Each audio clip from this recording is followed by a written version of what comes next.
Welcome back for another week of Calhoun County's Most Wanted. I'm your host, Chris Wright, along with Calhoun County Sheriff Larry Emerson. Good to see you, Sheriff. Good to see you, Chris. I hope you had a great Easter. The Easter Bunny come by and you got to worship the sacrifices our Lord made for us. Yeah, we had a really good Easter, and we didn't get to take big Easter picture this year. We always do a big Easter picture right after church, but the weather wasn't nice, and Reese, my 15-year-old, is out of the country right now on a school trip in Italy, so, didn't want to take the big family picture without him. So we didn't get the picture this year, but everything else was great.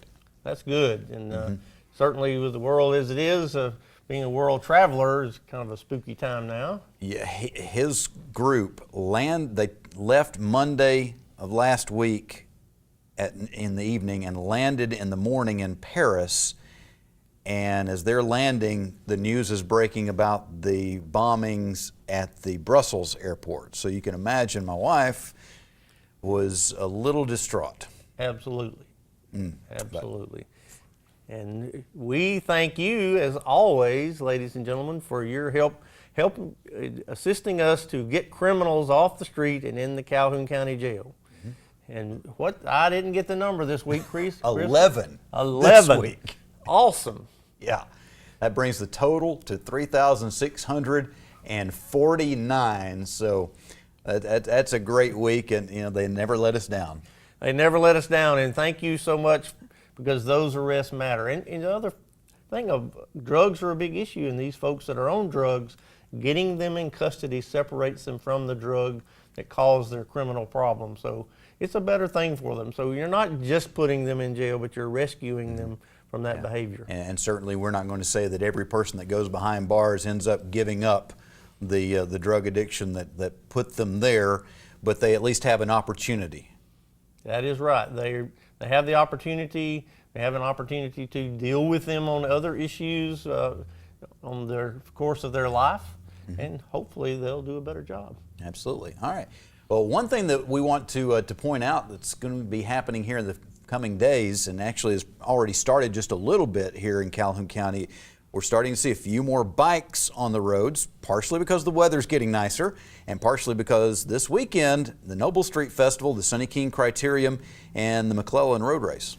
That's right, Chris. A lot of good things for the Anniston area. A lot of folks come in here and visit our community, but we also know there's going to be a lot more bicycles on the roadway, and it's a safety issue. The race happens Sunday morning, but those riders will be out for the weekend. On Saturday, you can expect to see bikes on Chockalocka Road, and they're going to come out of Anniston over Baines Gap Mountain onto Chockalocka Road and circle back in. And there will be a men's race and a women's race. So pretty much all day Sunday on Chockalocka Road and other roads in that area, there'll be a lot of traffic. And downtown Anniston, they'll have some roads closed for the races that will be happening on Saturday. But really all over Calhoun County, we're expecting to see some extra bikes just anywhere.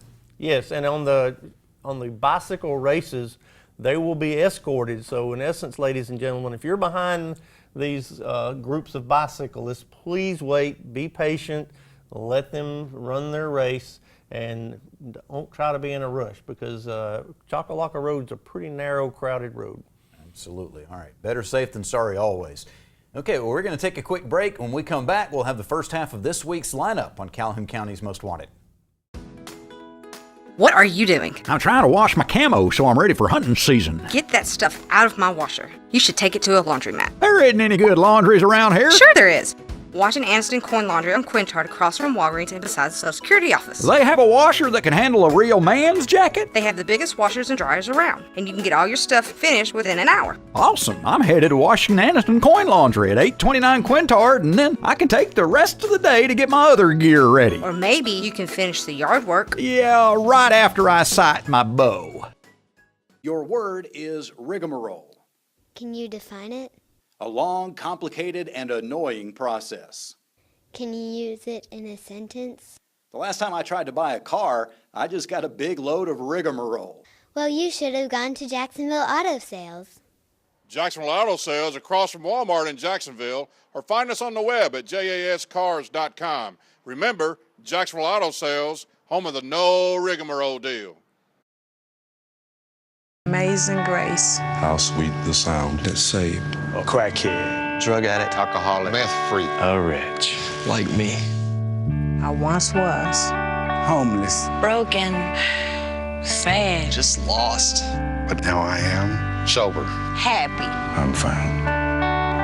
Was blind, but now I see. Every day, shattered lives are restored thanks to the goods you donate to the Salvation Army. Hi, I'm Katina Houston Stroud with Family Links, and this is the Family Tip of the Week. If you've got kids, of course you want to make sure they grow up fit and healthy, but you also know it's hard to juggle work, family, and physical activity. Still, setting a healthy example is a good start.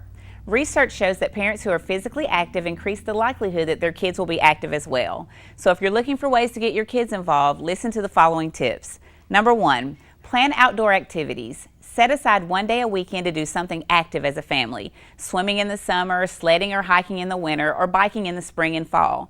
Taking along a picnic lunch and splurging on some healthy snacks after a good workout will help the day go by without a complaint. Number 2, take classes together. Ask around at fitness clubs and community centers in your area about yoga or aerobics classes offered to parents and kids together. If your little one's too young to participate, look for classes that will help you burn calories with your baby by incorporating them into your yoga moves or pushing them along during stroller workouts. Number 3, make over your meal plan. This isn't necessarily a fitness tip, but it's also worth mentioning. Families that eat healthier also tend to have other healthy habits, such as regular physical activity. Take kids to the farmer's market, let them pick their own fruits and vegetables, and involve them in the food preparation. They're much more likely to eat their meals and to clean their plates. Remember, engaging in physical activity as a family can be a fun way to get everyone moving. And I have a great suggestion for you. Family Links is having its annual Run for Funds 5K on April the 16th at 8 o'clock. What a fabulous way for you and your entire family to get active together. You can run, walk, bring the baby stroller, just get moving. And for more information on the 5K or more family tips, please contact Family Links at 256-820-5911. And welcome to this week's edition of Calhoun County's Most Wanted. First up in our lineup this week, Chad Stanley. Mr. Stanley, last known to be living in East Teboga, he's wanted for failure to appear for illegal possession of prescription drugs. And this is Warren Freeman. Mr. Freeman, last known to be living in Oxford, he's wanted for failure to appear for possession of a controlled substance and possession of drug paraphernalia.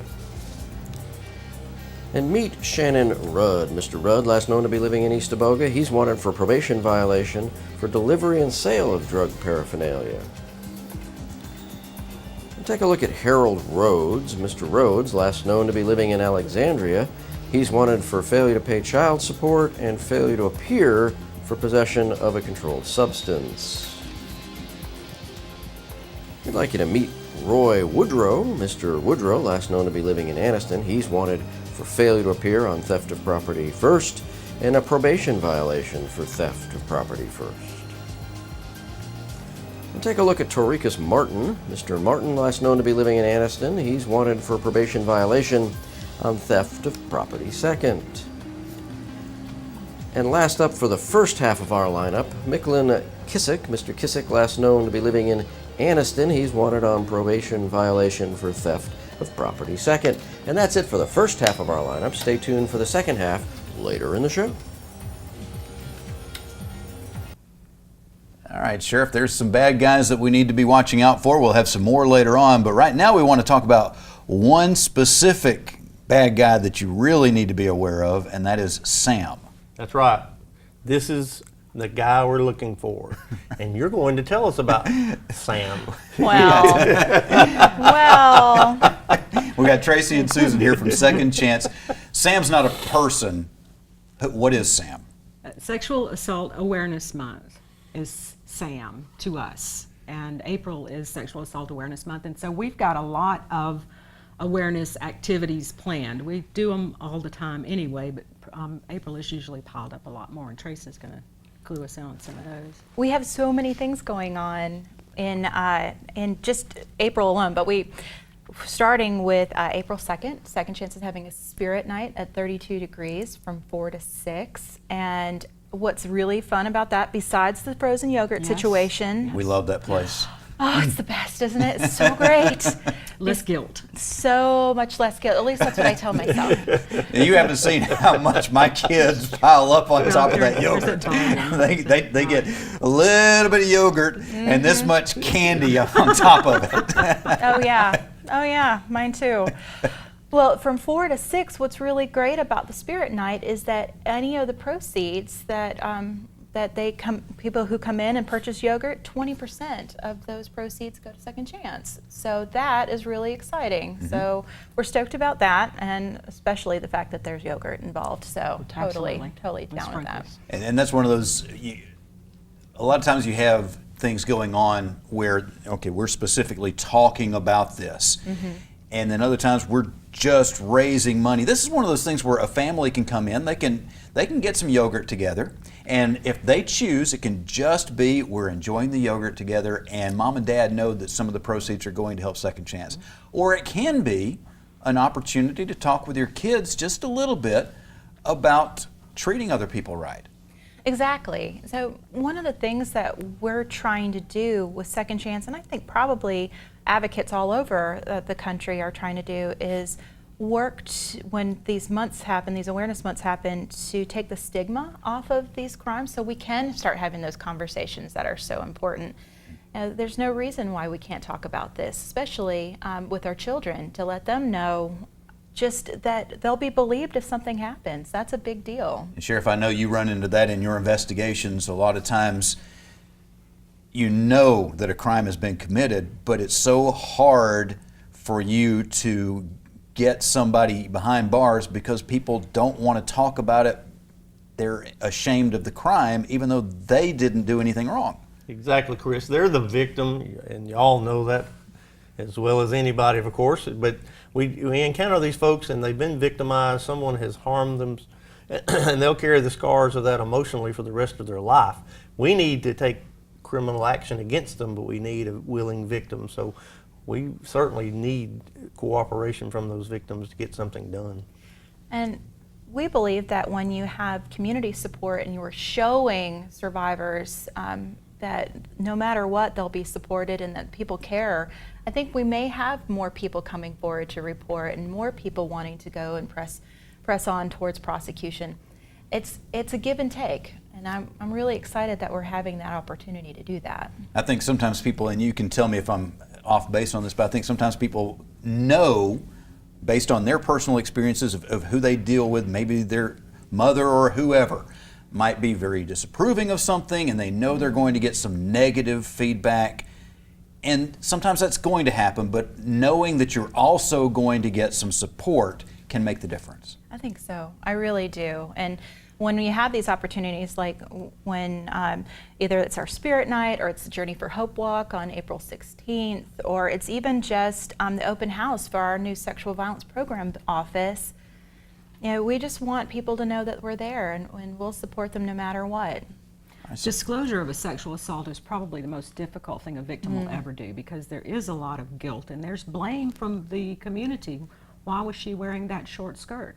Didn't she expect for that to happen, or he, or whatever? And so we've worked very hard to work against blaming the victim, and also to try and work on prevention with bystanders. If you're somewhere and you see something that's about to happen that you know is not supposed to happen, if someone's about to get sexually assaulted and you don't say something, then you're as guilty as the rapist.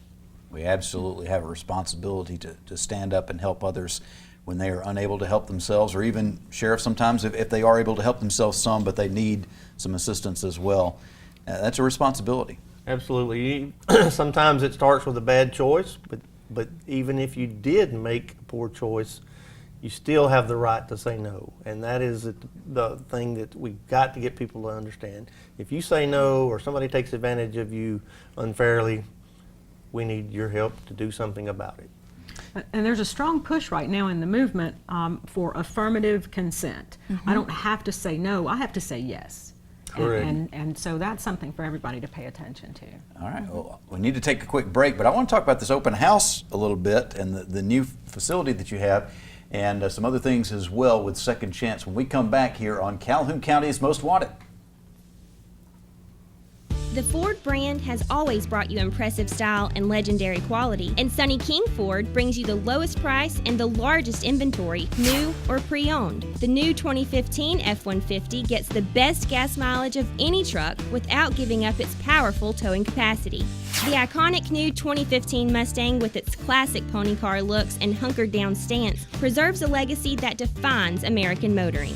For over 93 years, Sonny King Ford, for the best cars and best price. AOD Federal Credit Union. You already know their friendly staff and great loan products. So here's reason number 8 to choose AOD FCU, a new all-platinum Visa credit card. Call 1-800-637-0299 or visit AODFCU.com to start earning 1% cash back on purchases. Your good credit earns you a better rate. A new Platinum Visa card. Another reason you belong at AOD Federal Credit Union. And welcome to the second half of our lineup. First up this half, Bruce Carr. Mr. Carr, last known to be living in Jacksonville. He's wanted for failure to pay on a theft of property. Third. And this is Daniel Hargrove. Mr. Hargrove, last known to be living in Ohatchee. He's wanted for failure to appear for receiving stolen property first and possession of drug paraphernalia. And we'd like you to meet Antoine James. Mr. James, last known to be living in Anniston. He's wanted for failure to pay on burglary. Third. Take a look at Richard Mullally. Mr. Mullally, last known to be living in Anniston. He's wanted for failure to appear on theft of property first and criminal mischief. Third. And meet Mary Moody. Miss Moody, last known to be living in Oxford. She's wanted for failure to appear on fraudulent use of a credit card. And this is Stephanie Johnson. Miss Johnson, last known to be living in Anniston. She's wanted for probation violation on theft of property. Second. And last up in our lineup this week, Gina Sims. Miss Sims, last known to be living in Jacksonville. She's wanted for failure to appear on writing multiple worthless checks. And that's it for our lineup this week. If you know the whereabouts of any of these folks, please give Crime Stoppers a call at 256-238-1414. Crime Stoppers segment of the show coming up in just a few minutes. So we'll talk about some unsolved crimes. And Sheriff, we've got quite a few of them this week. We do, unfortunately. The more people we arrest, it seems to be the more that we have out there. But pay attention, folks. We really need your help. And when people get involved, we make some arrests. Yeah, last week certainly was not a good week to leave your car on I-20. No. I know that much. But that's coming up in just a few minutes. But we've got Trace and Susan from Second Chance. You mentioned, Trace, the open house that's coming up. So tell us, what house is going to be open? What are we doing here? Well, we hope you'll come. It's going to be April 21st. It's going to be, again, from 4 to 6, and it's at our new office space. We're so excited about this.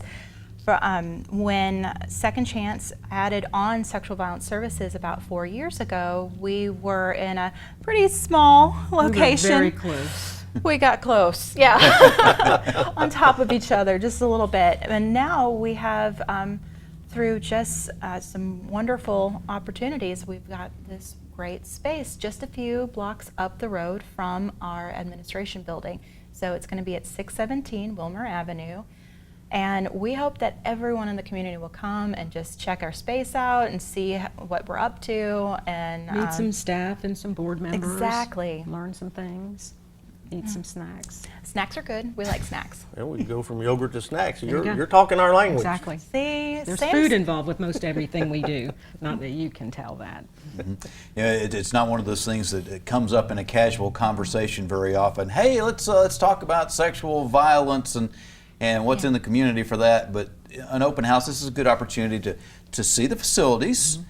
And find out more about what we do have in this community. And there are a lot of people out there, I know when we talk about the stigma that's associated with it, so many of the people who have felt that stigma really have a place in their heart for helping victims today. Exactly. And they may not realize the opportunities that they have to be able to be of help. Oh, absolutely. And one of the things that we're going to do at the open house is also have an opportunity for people to learn about volunteer opportunities with us and to get those volunteer packets back to us so we can start trainings. We have training going on every month, but sometimes people aren't aware of that, and we definitely want them to be. One of the great things about our new location is also the confidentiality. We've got a rear entrance and a front entrance, and so a victim can park in the back of our building, and then everybody that's driving down Wilmer Avenue is not going to see their car there and know why they're there or whatever.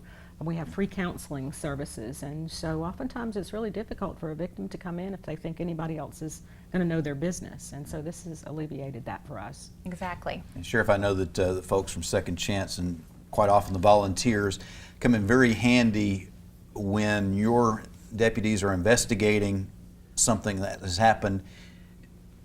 You're trying to do the legal aspect of it, but there's a personal aspect as well that the folks from Second Chance are able to help with and really assist that victim in a way that helps them move forward and also helps your investigation move forward. Absolutely, Chris. They become that bridge between us and the victim. They can provide comfort. We're there to investigate the case. We're looking for facts. We're asking very painful, difficult questions. So having someone there to hold your hand and explain the process and to be that advocate really makes a huge difference for the successful prosecution.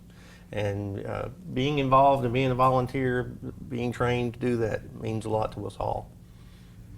Do you find that some of your volunteers, it becomes therapeutic for them as well? Obviously you need to get into it to help others, but do some of them get some therapy out of it themselves? Well, we find that our volunteers like staying with us. So we have a lot of different volunteers that just are repeat volunteers. They give us dates to go to the hospital or participate in the things that we're doing every month, and we're just really excited about them. Just yesterday, we had some of them willing to write letters to one of our survivors who's feeling kind of lonely and sad and who needed a pick-me-up. And we're really excited about that because they just were immediately agreeing to that. So we've got some really caring folks. And we have to have a good volunteer staff for our forensic exam advocacy because that's a 24/7 thing, and our staff can't always be on point and ready to go to the hospital at RMC or in Gadsden or wherever to be there with the victim while they're going through that forensic exam. So volunteers are the only way that can happen. I would say this, Chris, another issue for us in law enforcement, a lot of the evidence, you got one chance to get it. And it is so critical to have those people available and to help us because we want to prosecute, we want to help that victim, but we got one shot at it. That's right. The evidence collection is just key to whether anything's going to move forward with the case. And just a little factoid for you here, forensic evidence can be collected up to 72 hours after the rape has occurred. Okay, so And that's even if a person has taken a shower or changed clothes. the sooner the better, but don't think that because it's the next day, your chances are gone. Exactly. All right, well, we're running out of time here, but real quickly, if people want to get involved with the Spirit Night or with the open house, they can find you on Facebook. And Absolutely. We hope they'll check out the Second Chance Facebook page. We have definitely new events all the time and have all of our just any requests for donations and things like that on the Facebook page. And if they need to, they can also call our administration line at 256-236-7381. And the hotline number is 256-236-7233. 7233. All right, thank you very much. Thanks. We will be back in just a few moments with the Crime Stoppers segment of the show and our Crazy Criminal of the Week on Calhoun County's Most Wanted.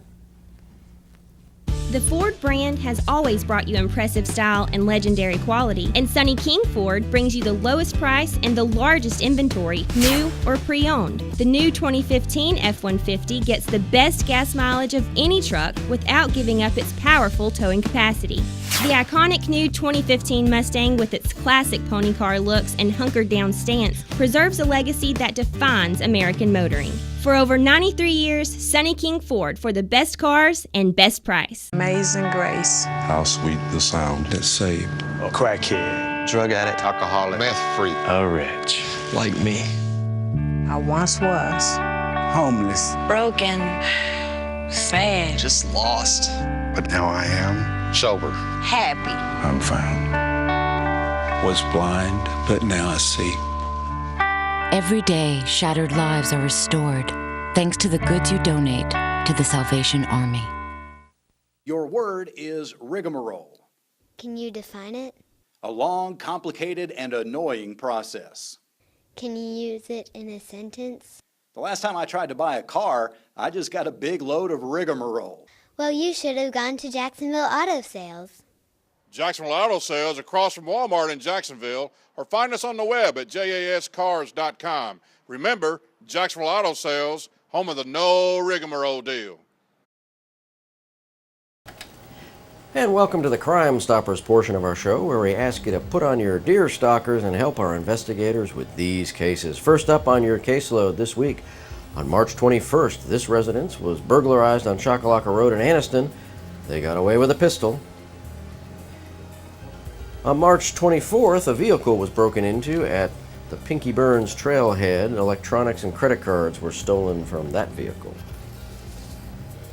And sometime on March 24th, this residence was burglarized on Airport Road in Oxford. 2 television sets were stolen. And sometime on March 24th, a vehicle was broken into on Stony Way in Alexandria. And also on March 24th, another vehicle was broken into on Gate 5 Road in Alexandria. They got away with a firearm. And sometime between March 6th and March 13th, this residence on Gilbert's Ferry Road in Ohatchee was burglarized. Medication was stolen from that residence. And sometime between March 24th and March 26th, the Toyota pickup truck was stolen off of I-20 near the 188 exit on the eastbound lane. And on March 25th, a vehicle was broken into on I-20 near the 188 exit. The vehicle was broken down at the time. And last up on your caseload this week, between March 25th and March 26th, the vehicle was broken into again on I-20 near exit 185. And that was done on I-20 sometime between March 25th and March 26th. And that's it for our Crime Stoppers part of the show. If you have any information on these cases, and we hope you do, please give Crime Stoppers a call at 256-238-1414. Remember, we want your information and not your name. Stupid! You're so stupid! All right, for our crazy criminal this week, Sheriff, we're going to go to Granite Shoals, Texas, where the police got a little creative to try to catch some criminals. And they put a message out on Facebook saying, hey, we've gotten some information that some meth that's entered the area may be tainted with the Ebola virus. So if you have meth, please bring it to the police station to be tested. They caught one. We've got our picture here. Chastity Hobson brought her meth in to the police to be tested for Ebola. Good news is it was not tainted with Ebola. That is good news. That is good news. She was charged with drug possession. Now, I don't think the Calhoun County Sheriff's Office is likely to be putting out any misinformation like that and misleading the community in that way anytime soon, though. No, we wouldn't do it that way, but you got to wonder about some folks. Of course, if you're using meth, you're not making good choices anyway. Absolutely, but again, it does come down to communication, and we want to get the bad guys behind bars, but we also need to keep a trust between the Sheriff's Office and the community. Exactly, and we're going to be straightforward with folks. We're going to tell them the facts as they are, and we're going to ask for cooperation, and some places might be more creative than we would be. We'll use some creativity when we need to, though. All right, that's all the time that we have for this week, and we will be looking for you again next week, but hopefully not in the lineup on Calhoun County's Most Wanted.